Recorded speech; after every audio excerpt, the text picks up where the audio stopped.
আমায় একটা কবিতা শোনাও তো মা। ওই রেতেতে তার লাট, ওই আমাদের দাঁত, ওই রেতেতে টানা বলে টা।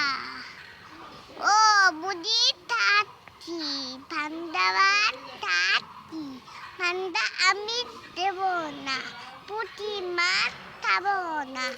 একটা ছবি পাই ইমনি দলে তাবুত তাবুত আপুত আপুত তাই। ওয়াও, অনেক সুন্দর হয়েছে তো। আরেকটা কবিতা বলো তো, আতা গাছের তোতা পাখিটা। আটা দাঁতে তোতা পাখি, ডালিম দাঁতে মুখ, ও তো দাঁতি তবু তোরা তোলা যেতে দেবো। অনেক সুন্দর হয়েছে তো। আরেকটা বলো তো। কি ওই যে চাঁদ উঠেছে ফুল ফুটে, সেটা একটু বলো তো। চাঁদ ওঠেতে ফুল ওঠেতে কদম দলাইতে, আটি লাতে দলা লাতে তলা মনি বে। ওয়াও, অনেক আমার সুন্দর। খুবই মজা আছে। খুবই মজা লাগছে। হি